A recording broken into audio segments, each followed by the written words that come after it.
continue to robustly discuss what the response to that should be. Those of us that are on Foreign Relations and Intelligence Committee have watched this deteriorate over the last 4 months, and it is disheartening to see that the trajectory is in the wrong direction. It's really important that the trajectory be reversed, and the only way that's going to happen is if we start acting now. And the diplomacy has gone on for a long time. Putin has not come off his #1 demand, and that is that there be assurances that the Ukraine and other countries not be admitted to NATO. To Putin, I would say, you have no control over this whatsoever. This is in the hands of the Ukrainian people. It's in the hands of NATO as to who gets in and who does not. That is off the table. As far as the other negotiations are concerned, they have gone on as they've gone on. Progress is going in the wrong direction, and it's really time that we start taking action to show that indeed we do want to stop this. As Senator Inhofe has indicated, the focus now should be on stopping an invasion, not talking about what happens afterwards. What happens afterwards is not really debatable. The Russians are going to have a very good first day if they invade. After that, the sledding gets very difficult, as they have found out in other places. Occupying a country is very difficult. It's expensive in both blood and treasure. And the president said he has pointed that out to President Putin. And that's something that needs to be underscored as we go forward. With that, Senator Ernst. Thank you, everyone. And last week we witnessed the left's actions, which were the election takeover hysteria, and it overshadowed what's happening right now between Russia and Ukraine. And oddly enough, with all the discussion today, Senate Democrats filibustered. Yes, I said that correctly. They filibustered an effort to reinstate sanctions on the Nord Stream 2 pipeline. And tonight, they'll try and change the filibuster.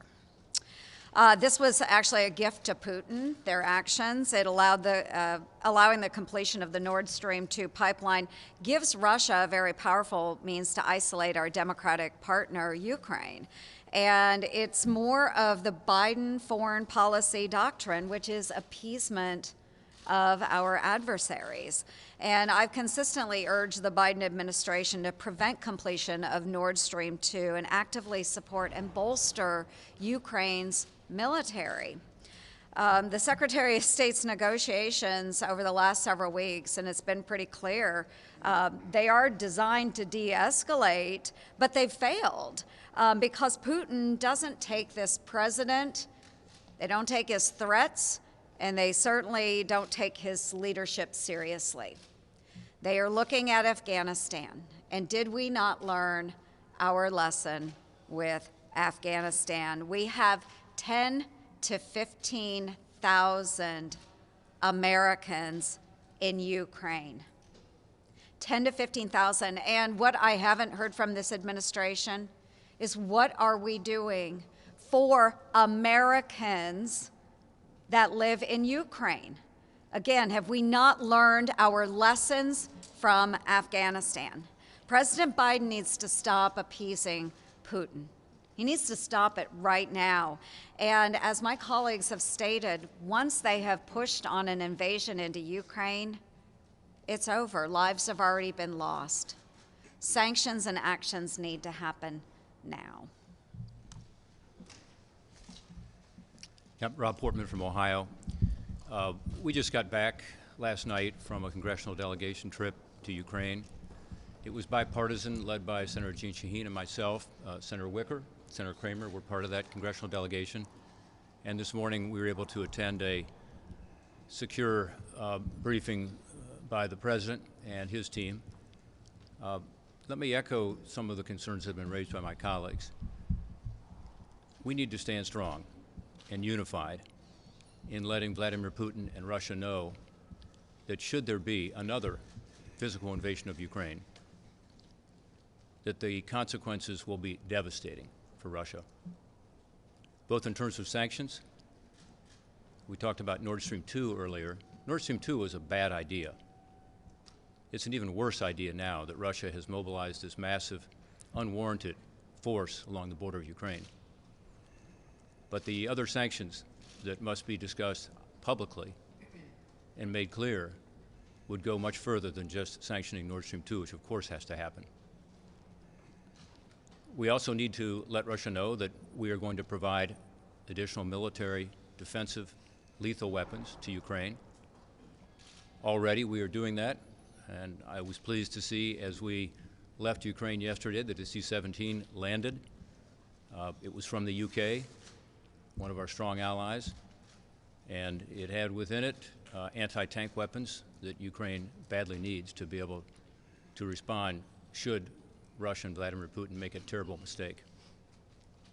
But we need to continue that, and should there be an additional invasion, we need to let the world know that there will be substantially more of those kinds of military weapons and assistance provided to Ukraine, as well as additional buildup of NATO forces in other Eastern European countries, and a commitment, an ironclad commitment, that the free world, not just the United States, not just NATO, but that the free world will stand strong.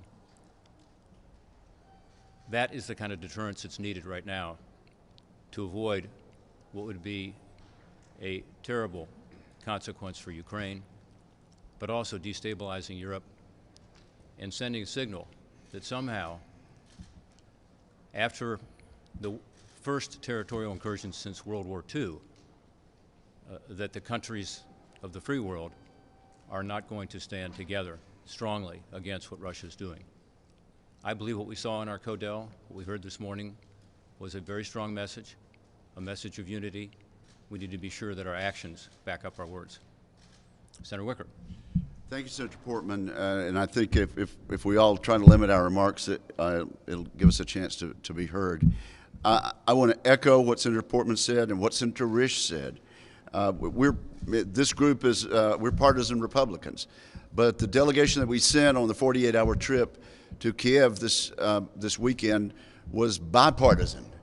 4 Democrats, 3 Republicans, and our message was the strong message that Senator Risch just spoke to the rest of the world. We are united in our opposition to what Vladimir Putin and Russia are about to do, and we want to stand strong in a united way as a country. I think that was the message coming out of the classified meeting we had with the President, and I hope that comes to fruition.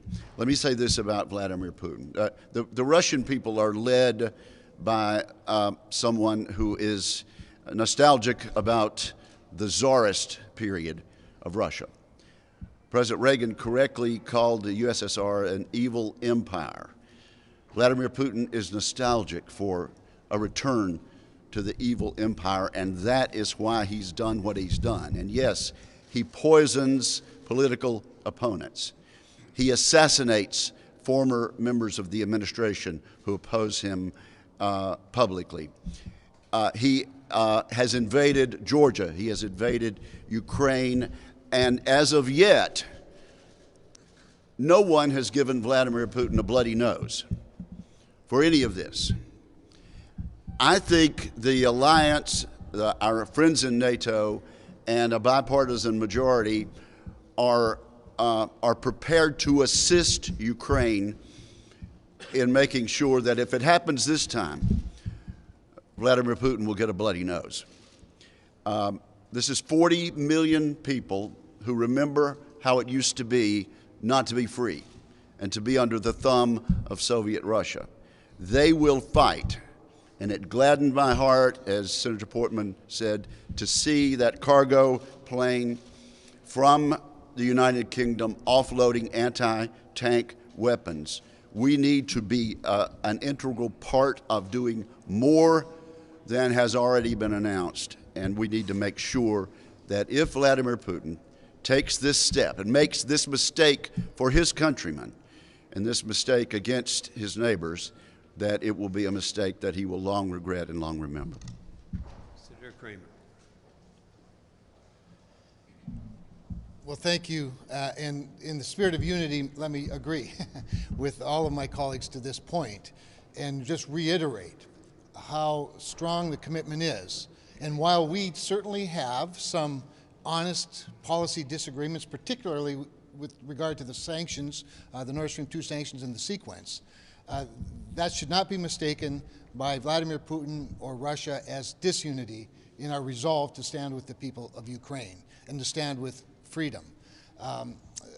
The trip was fast but intense.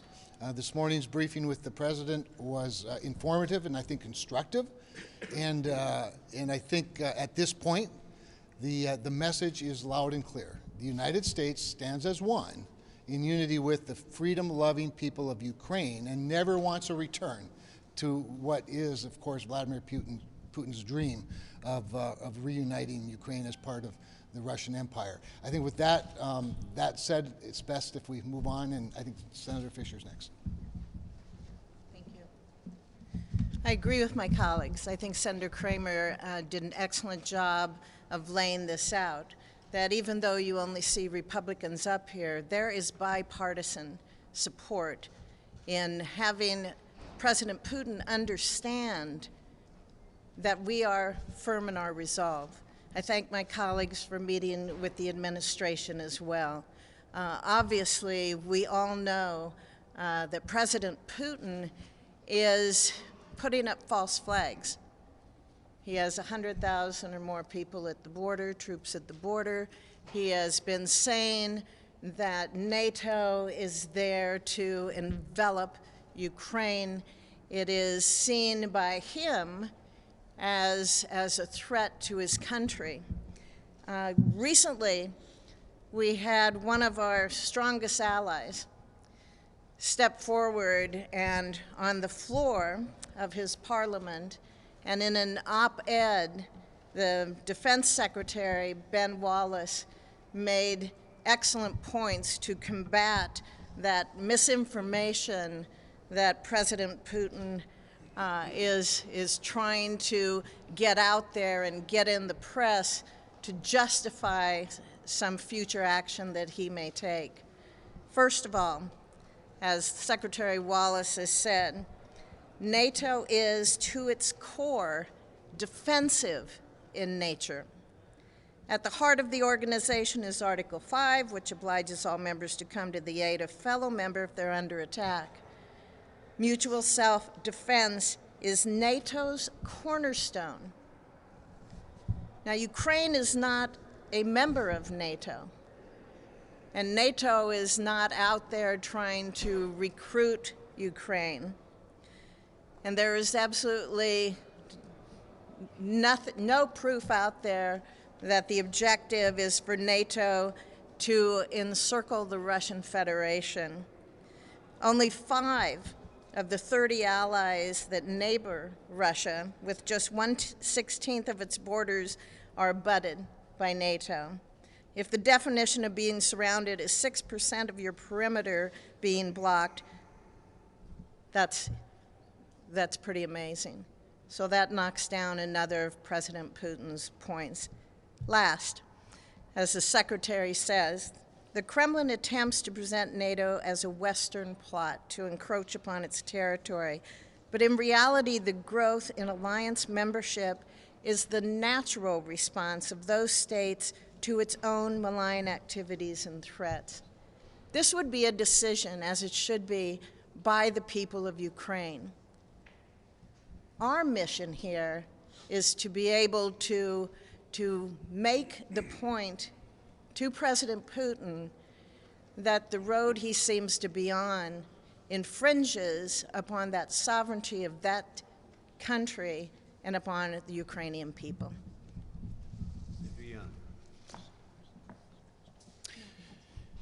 Well, I am here, and I believe my colleagues are here today because we, like every American, are cheering for our Commander-in-Chief to be successful, to help protect our values and interests as Americans. And one of the things that's really important that we do is that we incentivize and we encourage this president to be resolute as we deal with the current situation. This could be a fulcrum moment in world politics and international relations. We have 100,000 troops that the Russians have deployed on the border with Ukraine. And if a message is not sent to Vladimir Putin, the strongest possible message that every encroachment he makes will be met with incredible pain. In order to dissuade his encroachments, then this sends a message to not only our allies in the transatlantic partnership that we have, but also it sends a message to other thugs and autocrats around the world who have designs on other pieces of territory. Vladimir Putin has demonstrated over the last 2 decades in Crimea, in eastern Ukraine, in Georgia, that he has a voracious and massive appetite for territory, but he is not the only one. If the United States does not stand firm at this moment in time, in this place, and in this situation, then we could see encroachments that will impact our commerce, our way of life in the future. The U.S. still remains the world leader, the protector of our international system. We do not have a self-regulating order.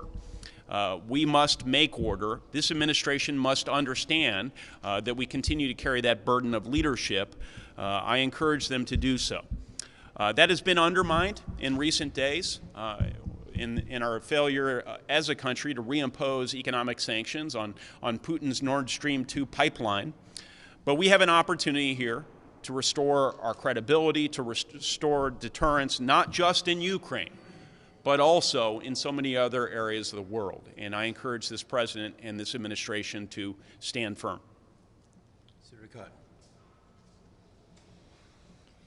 Today, more than 100,000 Russian troops are encircling Ukraine, on Russian territory in the Black Sea, on Belarus, for that matter, in Ukrainian territory in Crimea and the Donbas.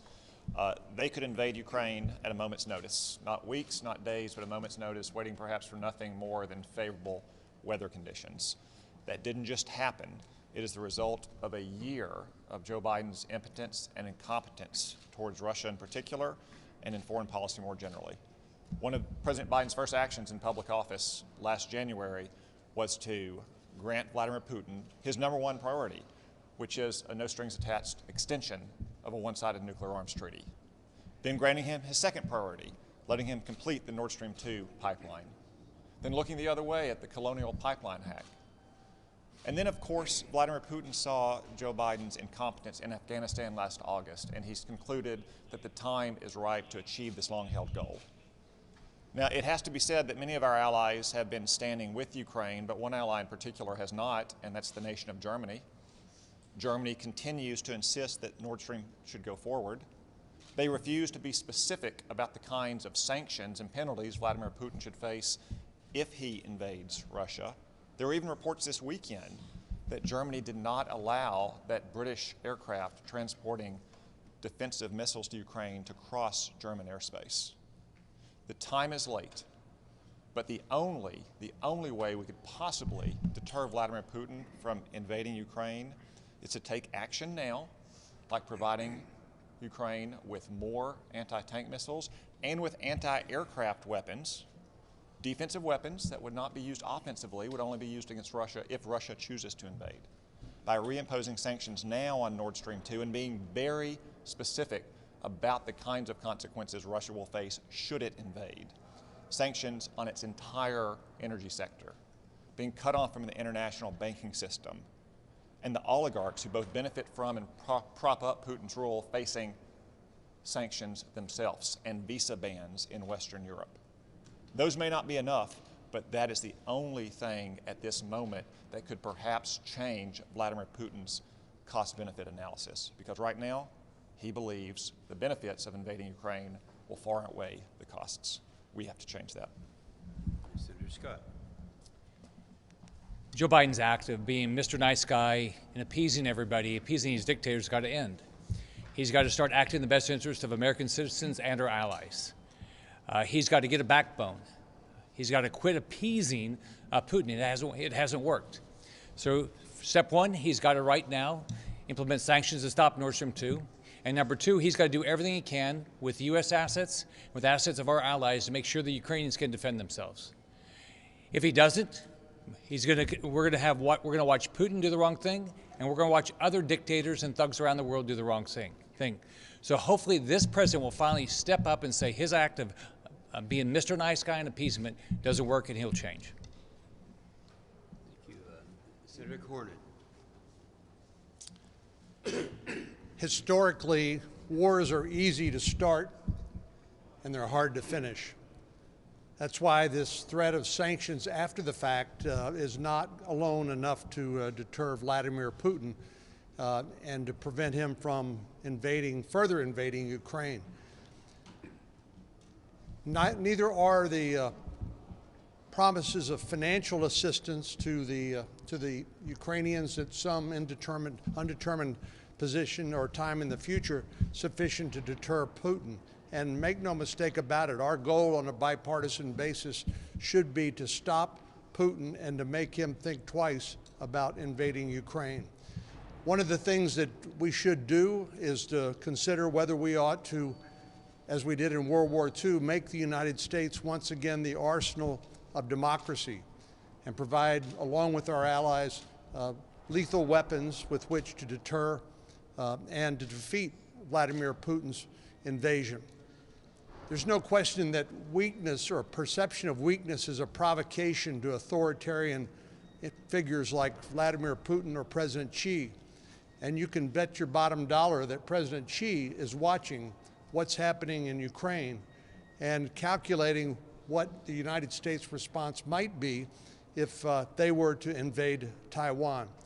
So our goal ought to be to stop Vladimir Putin, not to try to punish him after the fact, after he's already initiated a war, but to stop him and deter him, letting him know that the democracies around the world will join together in providing the Ukrainians everything they need with which to defeat the Russian invasion and to restore their democracy. Senator Rounds. I have the opportunity to serve on both the Armed Services Committee and the Foreign Relations Committee. Let me begin by just simply saying that this group of United States senators here stand in unison when we talk about our foreign policy. Just to summarize, number one, we support what Secretary Blinken said today about the fact that we stand solidly with our friends, the citizens of Ukraine. We welcomed his strong comments this morning. Second of all, when President Biden announced in February that he would not enforce sanctions on Nord Stream 2, it was met by Mr. Putin immediately beginning in March to amass soldiers and supplies on the Ukrainian border. Not acceptable. We strongly recommend that as a response to that sanctions be imposed and that there should be a cost to Mr. Putin and his activities in and around Ukraine. Furthermore, it is critical, and you've heard this from almost all of us, it is critical that we provide defensive capabilities to our allies in Ukraine as they courageously defend their country against the threat of a Russian invasion. And finally, we're not looking for war. We want the diplomatic activity to continue, and as a body, we support a diplomatic response and a final outcome without bloodshed.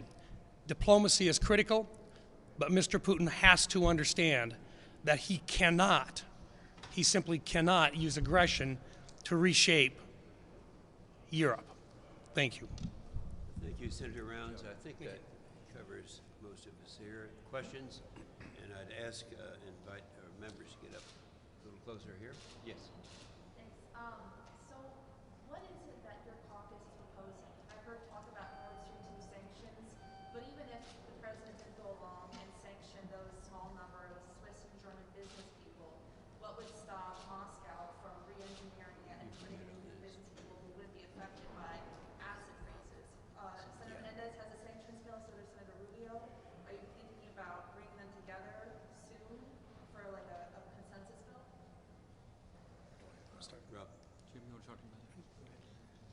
Well, I said earlier, Nord Stream 2 pipeline was a bad idea long before the massive and unwarranted and provocative buildup of military forces along Ukraine's border. Now it's a terrible idea.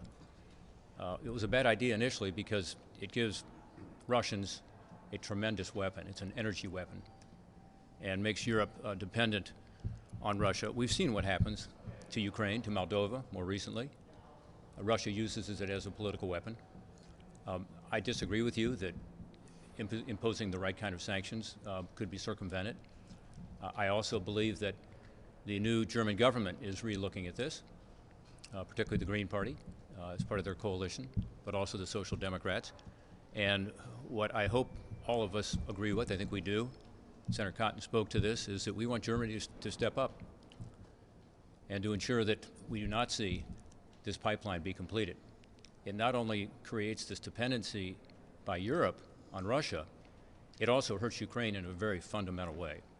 The existing pipeline goes through Ukraine that provides much of this natural gas. Ukraine gets fees from that. More importantly, in a way, it's an insurance policy because this is something Russia cares about. And then finally, of course, it provides natural gas to the people of Ukraine. So this is a bad idea. It's become an even worse idea, and we believe that sanctions are appropriate. We also believe that Germany needs to step forward, understanding that Ukraine is a sovereign, independent country whose territorial integrity is being threatened. They're also a part of greater Europe. And I agree with my colleagues that it doesn't end here.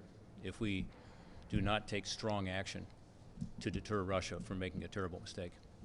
Let me take a quick shot at this. First of all, I disagree with your premise that it can't be stopped. It can be stopped and will be stopped if the administration takes the action that it should take and should have taken some time ago. But let's not get the Nord Stream 2 thing lost in the overall objective here, and that is to see that an invasion does not take place. There's a couple other things we've urged the administration to do. They are taking action in that regard, I think delinquently, but they are. We have additional defensive measures that are weaponry that is being that's headed for the Ukraine as we speak. In addition to that, a couple of our allies have asked for relief from their licenses so that they can provide material. I understand that that's being done, and bless the UK for stepping up and doing what they're doing.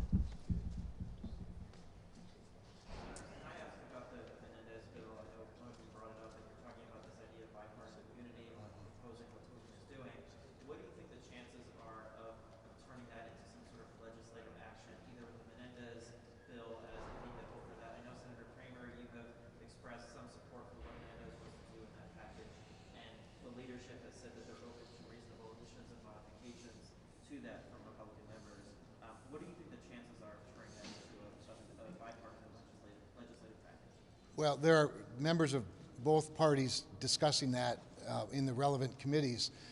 I think passing something's better than passing nothing. I think passing Menendez instead of Rubio is not as good as passing Rubio. That said, I think if we can get the two parties together, and we ought to work on it now, and we ought to work on it hard, and we ought to work on it fast, and it ought to include everything. I think Senator Cotton listed a number of them, including SWIFT, cutting off SWIFT, access to the global electronic payment system. It's got to be severe, and it's got to be broad-based. The sequence is a debatable issue. It's a disagreement.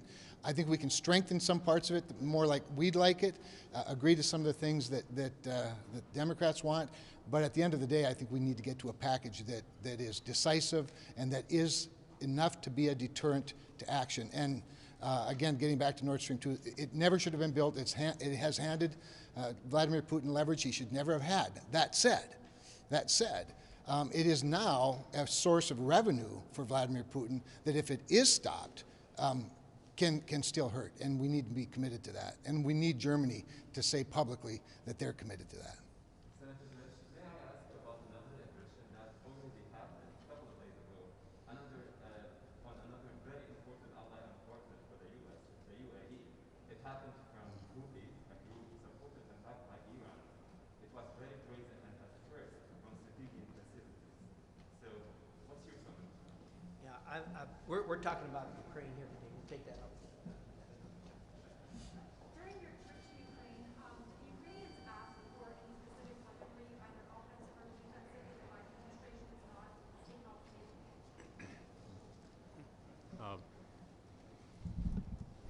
Ukrainians were very pleased that President Biden chose to use his authority to provide additional funding for defensive lethal weapons.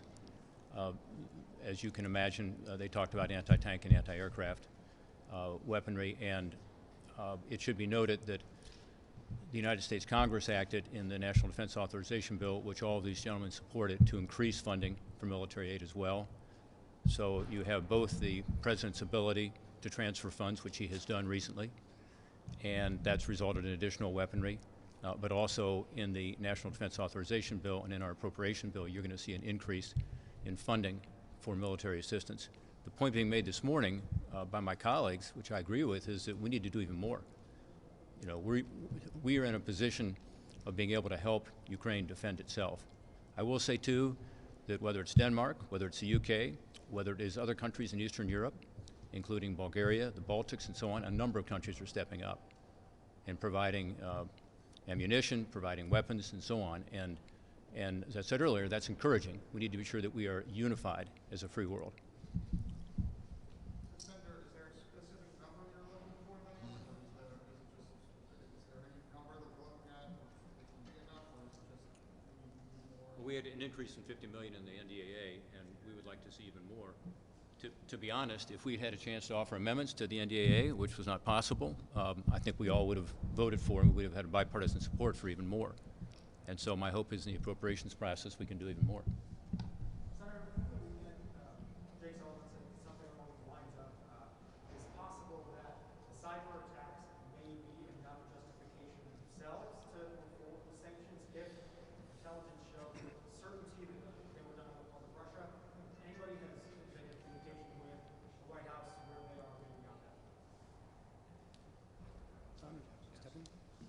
Well, I don't think there's much confusion about where the cyber attacks against Ukraine are coming from. It's like the Colonial Pipeline hack as well. Attribution is not that difficult. Is that the president doesn't appear to want to follow through on the sanctions. He has more than enough power to take the steps we've outlined here, whether it's sanctioning Russia and some of these cyber actors for those attacks, providing not just anti-tank but anti-aircraft weaponry, imposing sanctions on Nord Stream 2, threatening the kind of sanctions that only America can lead on. He has more than enough power to do those things right now. The problem is that he's been waiting for too long, and we are now at the precipice of a potential invasion of Russia. It may not be too late to act. That's why he needs to act right now. If I could as well, I've served as both the chairman of the subcommittee on cybersecurity and now as ranking member. Several years ago, we incorporated for the administration the implementation of NSPM 13, National Security Policy Memorandum 13, under the Trump administration. It's still in effect today. It's a classified document, but it lays out very clearly that we have provided the opportunity for cyber operations in a non-war zone. And the purpose for that is to be able to send a message to people like Mr. Putin that if he's going to engage in cyber operations that are detrimental to other countries, he can expect retaliation. And we have that capability today, and it is critical that President Biden retain that and utilize it when necessary to respond to cyber operations. Mr. Putin has the ability right now to damage transportation systems, utility systems, all sorts of items that you would normally rely on, financial payment systems and so forth within Ukraine. He has shown a propensity to use cyber operations prior to his engagements on a physical level in order to soften things up. Clearly, he is looking at that at this time in Ukraine. He has used it elsewhere. We followed what he has done. It is consistent with his operations in other areas of the world. And most certainly, Mr. Biden, President Biden, has the opportunity and the resources to respond accordingly with cyber operations.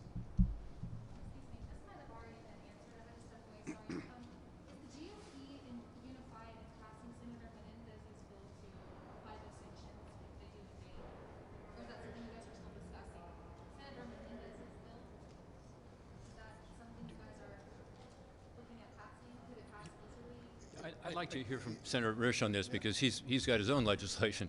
And what we want to do is have a bipartisan bill that expresses the strong unified position of this Congress, which we saw on our delegation, where we had 4 Democrats, 3 Republicans, taking the same message to the people of Ukraine and to the Russian government, saying that we are going to impose devastating sanctions should this occur, and that we are going to provide additional military assistance to Ukraine, and we are going to help with regard to the other countries in the region to provide for their defense.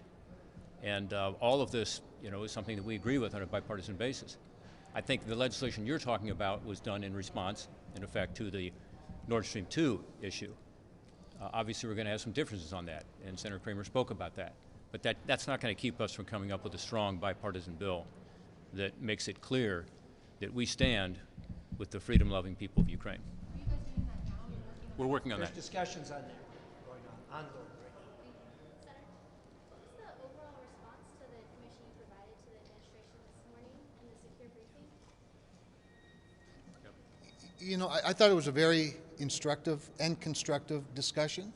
I don't think we surprised the president or Mr. Sullivan or anybody in the administration with what we said, and quite honestly, we listened as much as we spoke.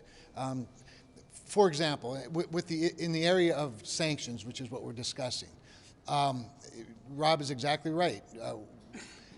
We want to have a strong bipartisan sanctions package, and melding existing legislation together, strengthening it from our standpoint, I think you could have an overwhelming vote. But if they choose to just have a watered down sanctions package, I don't know how strong the vote will be. But I want a big vote because that again expresses the unity.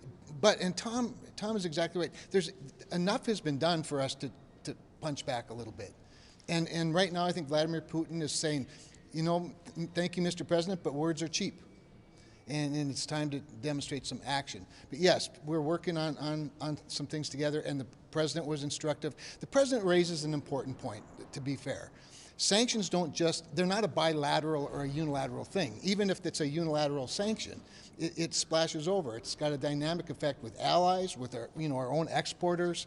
So we have to be thoughtful about it. We have to be committed to it. We have to be clear about it. He listened attentively. He shared a lot as well. One of the challenges that's come up many times is he has the additional burden of keeping NATO together. And right now, there's at least one outlier. And while NATO's united against a common adversary, they're not all united at the same level of intensity. And so we want to be able to be as united both as the United States of America and the United States Congress and with our NATO allies. And it's not quite as simple as just a unilateral group of sanctions. Can I make one